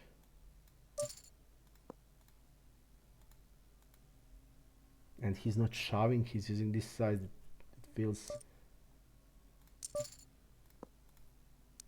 He should be shoving here. Why is he left in here $40? I just don't understand why. Doesn't have any sense. You just need to shove there.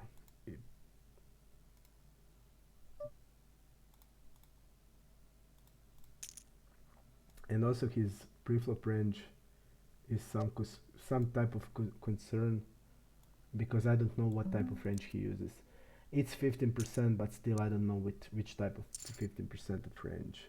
I would generally say it's probably linear range when it's like that, because probably polarized range it's like 18 plus.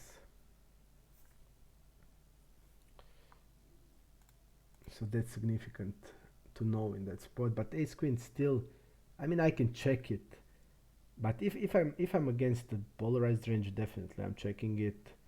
But this range has also a lot of middle pair hands, pocket pairs, and basically it's better to check it against polar range. Against the polar range, I'm check calling the river without any problem. So, but like this, in this spot, in this situation, a lot of hands beats us.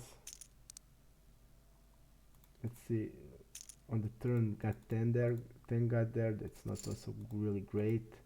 In the turn that he's gonna have like 9 10 there, jack 10, all this type of hands. So I just feel like my ace queen should be bluffing, and probably against the merged range. So that was what was in my mind.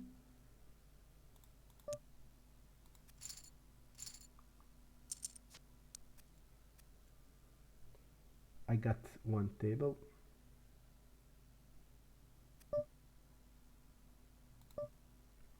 Crazy Larry, let's check him out.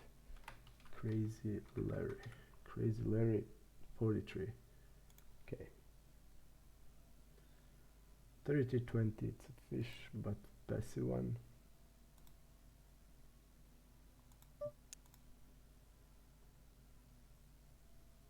Ace deuce.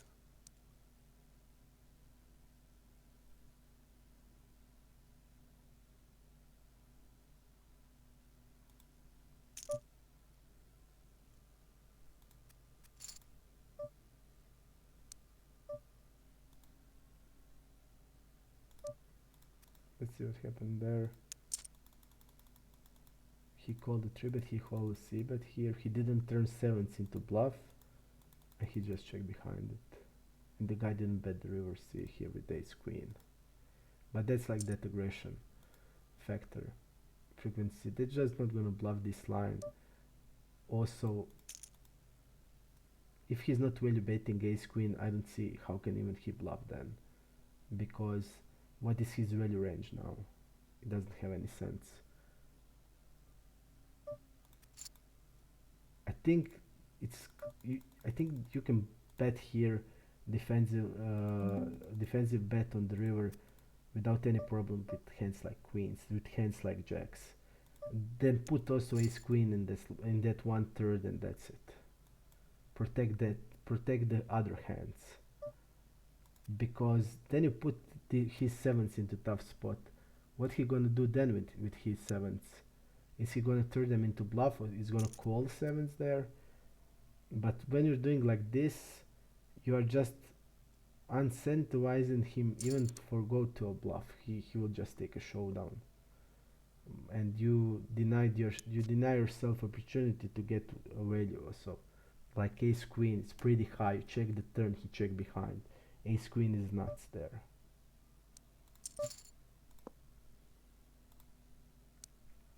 Ace 8.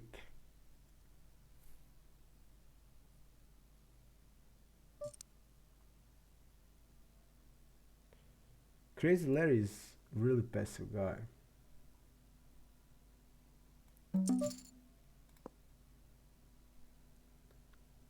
On the turn,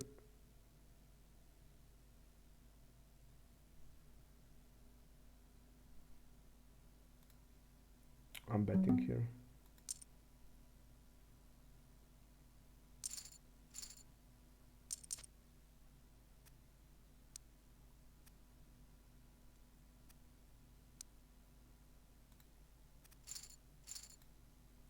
And you see here, for example, Queen Jack is okay to bet on the turn because it's now it is now less likely I have like King Queen with the King of Clubs, or I have King Jack with the King of Clubs, Jack of Hearts. So that's the reason why. On the river, I think we have clear bet. We just need to figure out the size. Like King Queen, what we're gonna bet King Queen there. I think we can just go big when he's checking behind the turn. So I like the bigger size. It's real good, I think.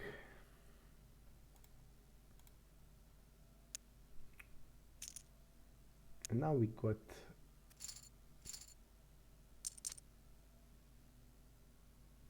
another table, but I'm just gonna, just because of, okay, this guy is short, we have our other guy on this table with only 60 blinds, so it's pretty much the same.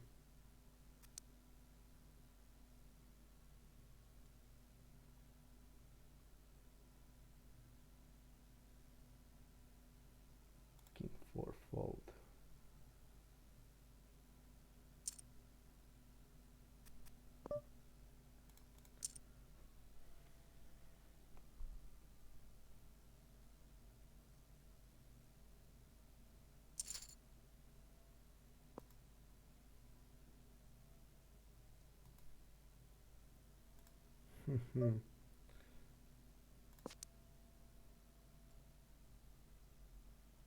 I will leave this one and I will put here the one I have on the other monitor.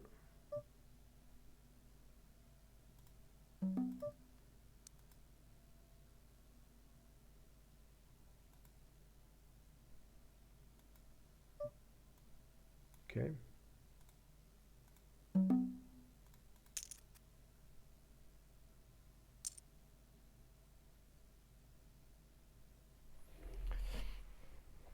Let's go. We are against two fishes now. I'm gonna check. 5, 6.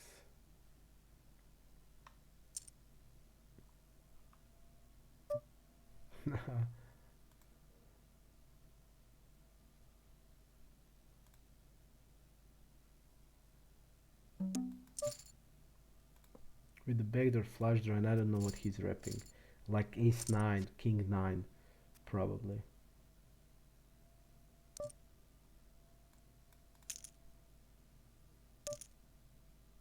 6, 9, great.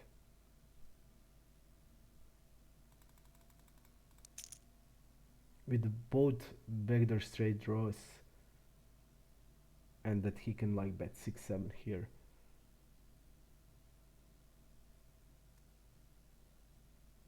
It's unfortunately we hit the 2 pairs on him, but I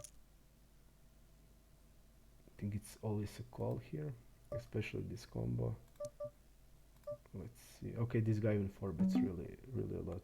8% 4 bet. Okay, I'm just definitely calling.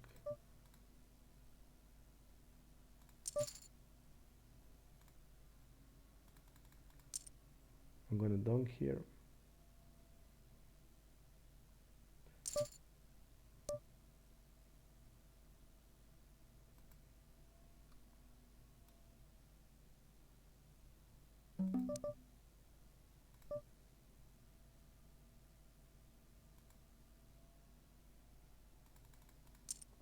I'm gonna bet the river. And he checks the straight, okay. I'm gonna jam this ace queen.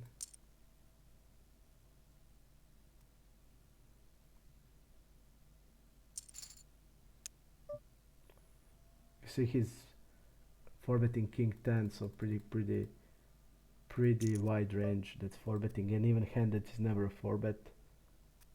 I didn't want to jam ace queen, even I know that he's using wider range.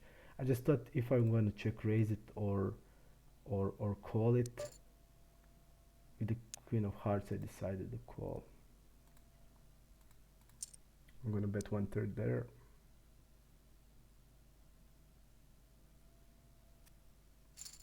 And now we get a fold. And the guy checked there, which he checked straight here. No, we donked. Okay, he called. He used small side, but I still feel we can go 1/3, but against the fish, I will just go bigger. And I don't think we have showdown value here with those 4. And also we'll have overbet range, but I'm not gonna put this into overbet range. I want to have like jack to be overbetting.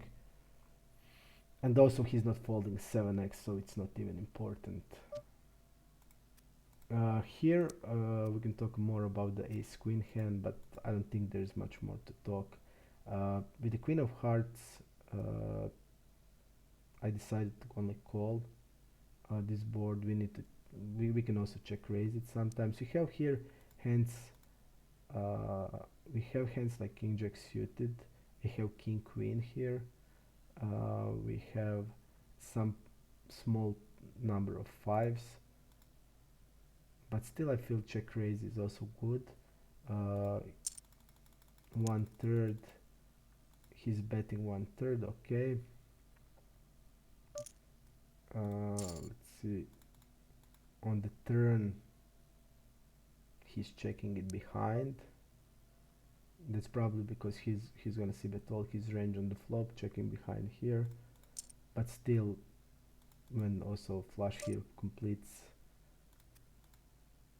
we're gonna have ace 10 of hearts here, ace 5 of hearts. Okay, we have also queen 10 there, but still I feel ace queen I need to bluff in this spot.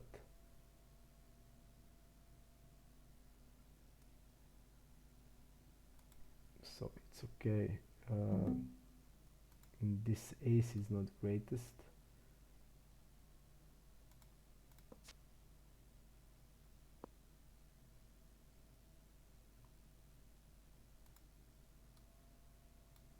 I'm looking his bet fold. He didn't bet fold here. This 9 on the river completes some of our bluffs, like 6-8 that we have all combos here. But I still feel a lot of ace-x hands will be playing like this, and we just lost the pot, so it's more likely that he's gonna just bluff catch now.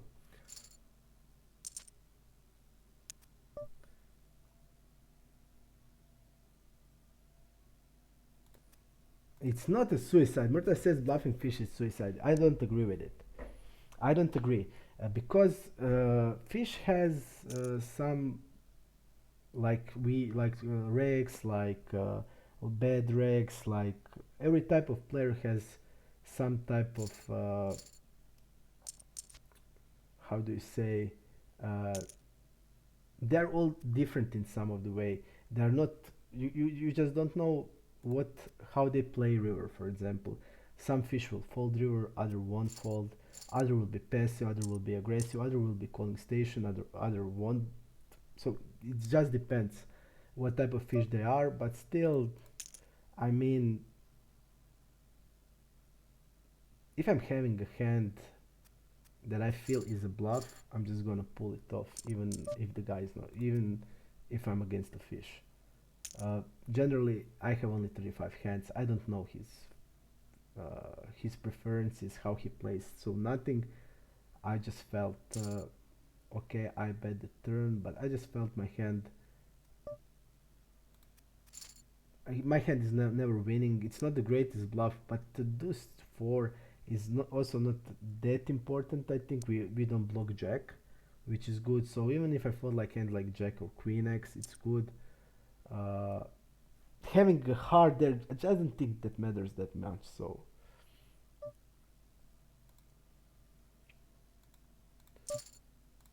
this hand is also some part for me of a 3-bet and call. this guy folds to lot to check raise. This hand is not the best check raised, but he's not also double barreling a lot, so I can just put it in a floating range. Think it's also okay because he's not double barreling that much, and he's c-betting a lot, so he's gonna have a lot of hands like, I don't know, ace-6, ace-9, hands that are not gonna double barrel. And now when he is double barreling his reps, like he probably starts with the 10x plus, so with bluffs deuce 3 is clear call on the turn now. And I think now we mostly look like a 10x in this spot.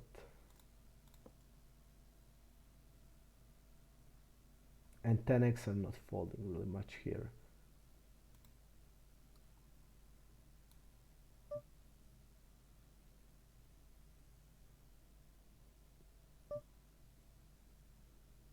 I would say it's also pretty strange to be overbetting now,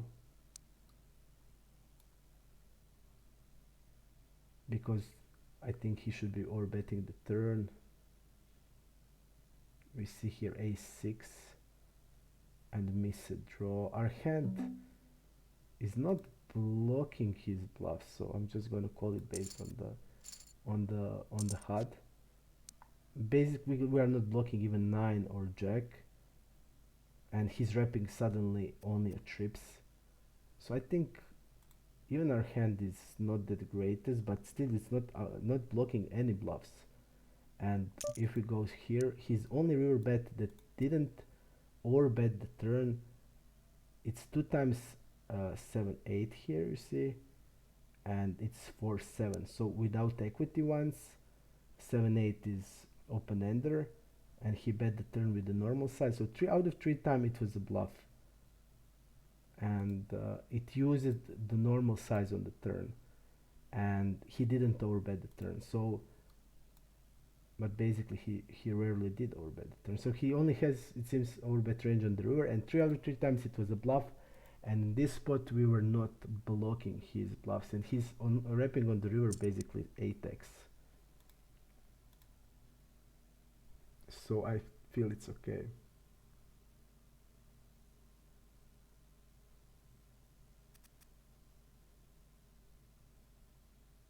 Okay, Murta, feels like they don't, when they called on the 4 card straight board, but Murta, you need to know, it's my opinion, but still hands that gonna call there are hands like a jack x always. He has like ace jack, king jack, they are all combos, so these hands will always call. If we fold of those one hand, it's really good. And when you think about our bluffs, it's pretty bad to bet river with the jack x or queen x, because you are then blocking their hands that gonna fold.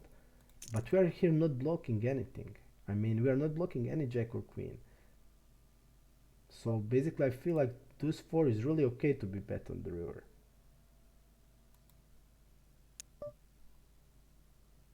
And 6 is checking. Small blind versus cutoff against 10% I will call. 8.5 against me 9.1. Let's see, probably just strictly linear. 7s plus, okay.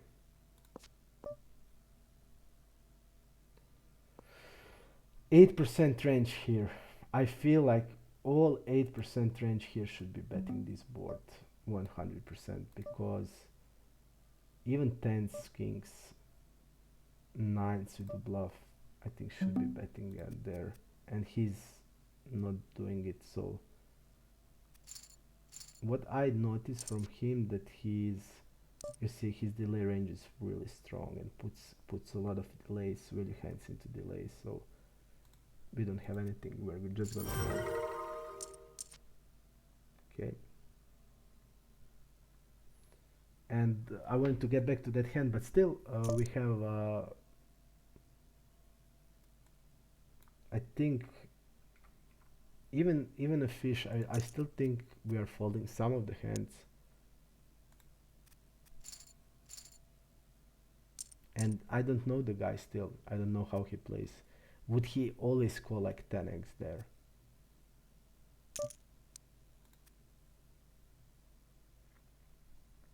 I'm gonna check behind here with ace queen, with ace of spades.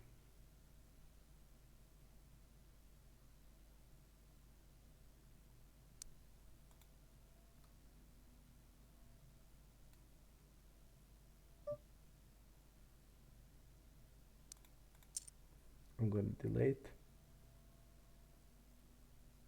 with 1/3 size. 7, queen 7 fold. I want to see also his, I didn't check him out, but now I will, just to see his his river play. And still he's really aggressive. Look, his frequencies are 50% on all streets. So pretty aggressive.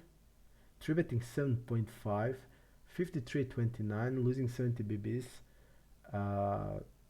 Fold versus c-bet on the river is pretty high, which is crazy. He folds 67%.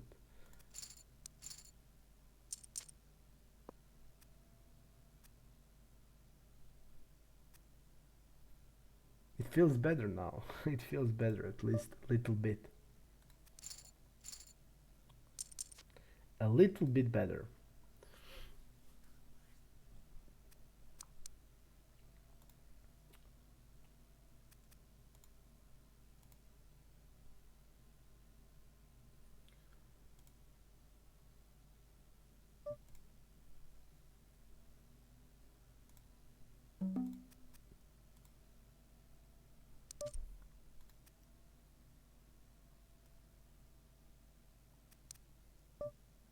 Deuce 4 fold.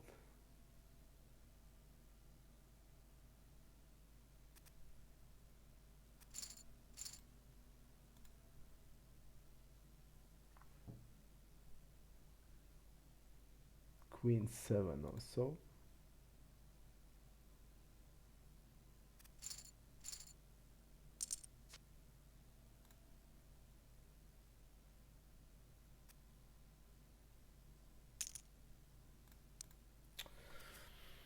Following this, we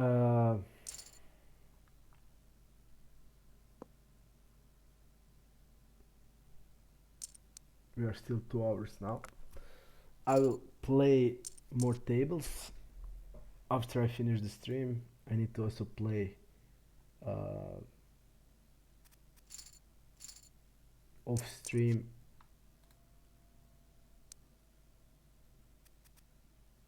and I will play mainly 4 to 6 tables.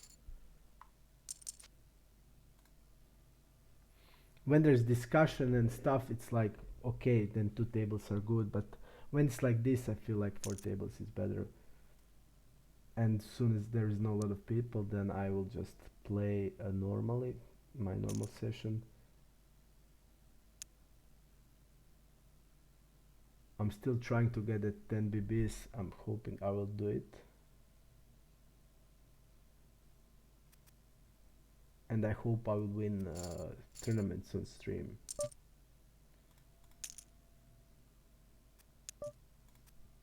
And there is no better than Bounty Builder series because they are most interesting to be playing. They are really fun and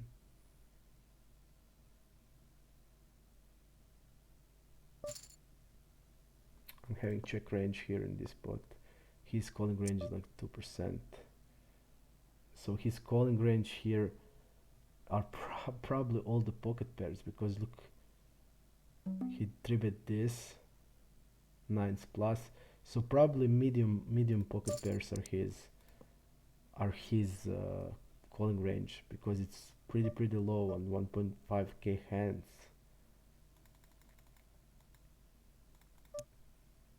I'm gonna check it.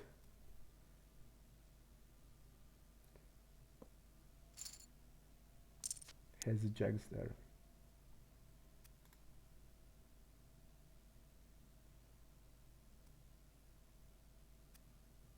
I don't like to turn this hand, for example, into bluff. I don't think I need to do it. When he checking behind here, he can have still trees in the range that I'm beating. I don't think many kings is in his range that are checking behind. So mostly pocket pairs, and we saw like nines were in his three bet range, like we saw, right? Nines. This is his three betting range. We saw nines, I think. Okay, we saw nines, yes. So basically, we are losing from sevens, eights, and we are blocking that seven. So, and I think ace queen is three betting when he has 12% of a three bet. I feel like ace queen is gonna be three betting. So I didn't want to turn it into bluff or nothing.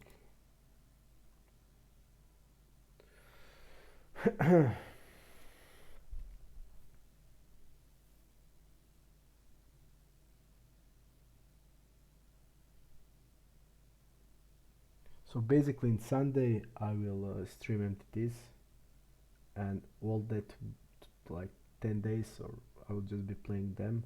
I will see if I will stream. I'm not still 100% sure, but there's a lot of tournaments, and I think it can be interesting. There's like uh, Sunday Million. There's $500 bounty builder, $215 bounty builder. So there is a few of good of them that are really they're really fun to watch. They are full of action. You start uh, shallower. The normal tournaments, the blinds go a little bit faster. It's more action. People fold. People make plays, fold less. They are chasing bounties, so I would say pretty interesting. 8-3 fold. 9-10. Also,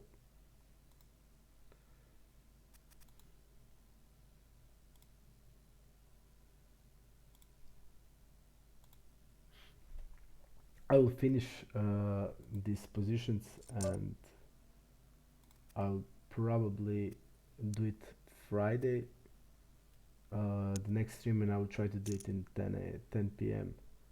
And then I will see in the Sunday. Uh, Tomorrow Dinamo plays against Sevilla, and I think it will be fun. I hope that they will do something, but it will be hard. So tomorrow I will one stream, but Friday I will, and then we can arrange if I'm going to do it on Sunday. That's it. So see you Sunday, or see you Friday and maybe Sunday.